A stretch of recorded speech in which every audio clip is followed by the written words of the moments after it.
What's up, y'all? I'm out here at the bench in the garage today to check out a pretty nice tool that was sent to me by a company by the name of Kitvance. Now, what they sent over for me to check out is the Accucraft sight pusher tool. Now, those of y'all not familiar with what a sight pusher is, it's basically exactly what it says. It's used to push sights. So any of your dovetail sights, basically almost all of your rear sights and your front sights, if they have a dovetail, it's used to adjust your sights from side to side, or it's used to replace them if you want to upgrade them, replace them if they're broken, whatever the case may be. Now, the only real alternative to one of these is basically a punch and a hammer. You can try a nylon punch and get on the side of it and tap them over.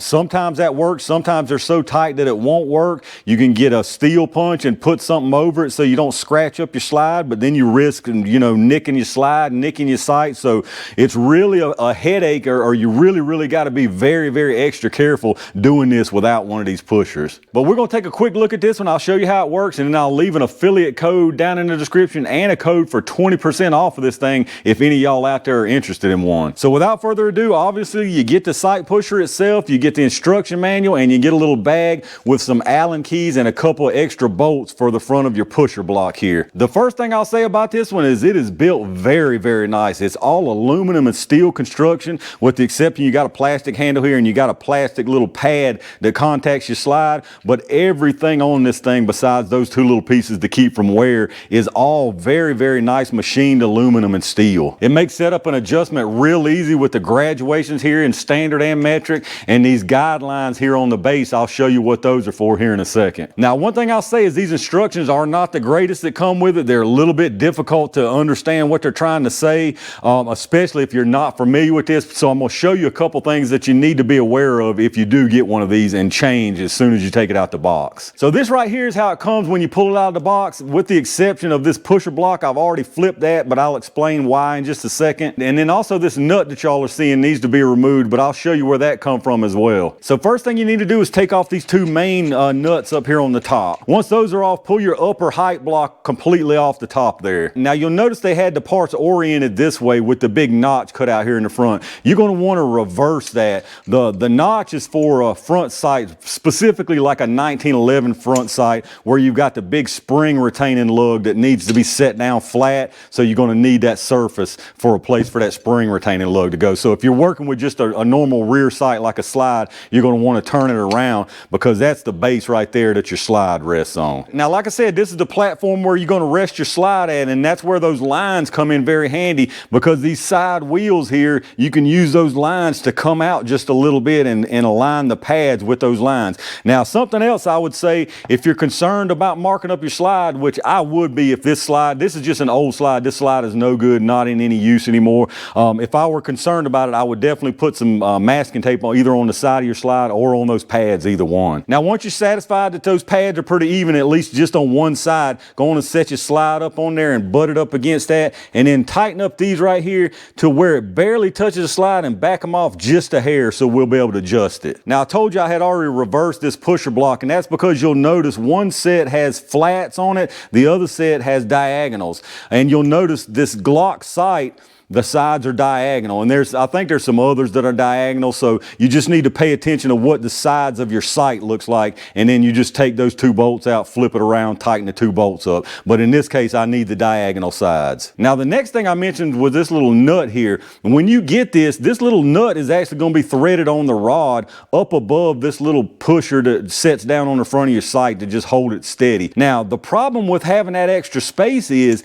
if you can't get it high enough, then you're not going to be able to line these pusher legs up with the sight. It's going to be up higher. If that nut was in there, you'll notice my pusher leg is even down there. If that nut was in there, it was about right there. That's the lowest I was able to get it. So that nut has to come out. I'm honestly not sure what they even put that on there for, because I can just tell you you're going to have to take that off no matter what the slide and no matter what the brand. That's going to be too much spacing in there. So it's a very easy process. They even give you the hex key to do it with. There's in this hole here, there's a little set screw. You back that set screw out, you pull this right off, take that nut off, set that back in, and there's a notch. It can only go so far. There's a little notch. You tighten that set screw back down and you're good to go. So like I said, I'm really not sure what the purpose of this nut is at all. But anyway, back to the task here. So let's back our pad on out there. You're going to want this thing, you see you got a curve, like say you had a curve like maybe a Beretta or some other slide that was curved.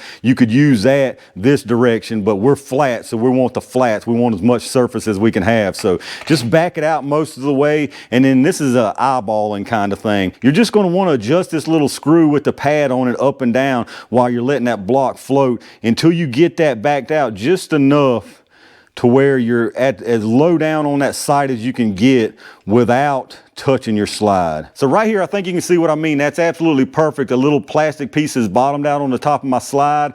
My top block is down, and I'm not touching my slide, but I'm really far down on the side of the sight. Now, once you also get your sight lined up with the sight pusher legs there, just kind of snug up these little thumb screws that we left loose.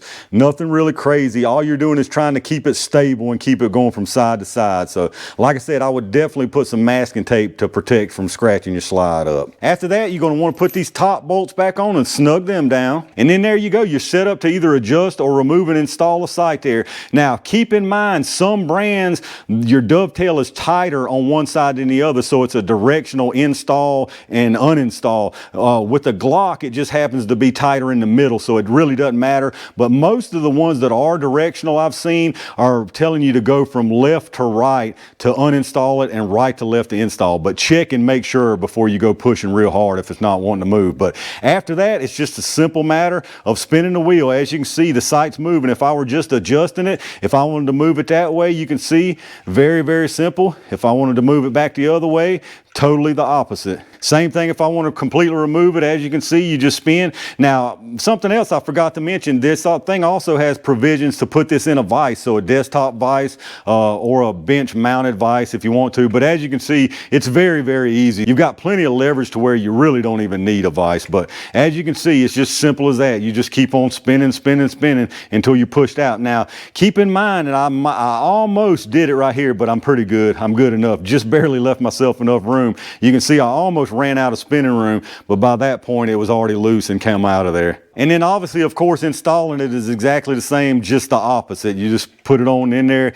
Now, I would probably get it started out of here, but since we already got this set up, as you can see, not a problem. I mean, it makes this so much easier. Take it from somebody who has used a punch and a hammer on multiple sites. This is way, way, way easier and way more convenient than a punch and a hammer any day of the week. Quick as that, reinstalled and back in business. But that's really all there is to it, y'all. It's basically the same process for the front sight, except for you use that little notch if you've got a big spring lug that's hanging down. And then obviously you'll probably want to use your flat legs here on your pusher block because of you will be working with a flat-sided sight blade. But y'all let me know what y'all think about this thing. Have you got one yourself, or you still relying on just smacking on it with a punch and a hammer? Would you like to pick one of these up? Let me know what your thoughts are about them down in the comments. Like I said, if you are interested in checking this out and picking one up for yourself, I will leave an affiliate link in the video description, and I will leave that code for 20% off of it. If y'all did enjoy this video, take a second to reach down and hit that thumbs up button. Make sure you subscribe to the channel and click that bell notification icon so you can get notified when I upload new videos. Again, take a second and check out those affiliate links down below in the video description. You can save a pile of money going through those links, and it helps the channel, so I really appreciate that. As always, I appreciate all my Range Gang members and every single one of y'all out there for supporting the channel. I got lots of good stuff coming your way, so make sure you stay tuned for that. And in the meantime, stay safe, stay prepared, and I'll see you soon.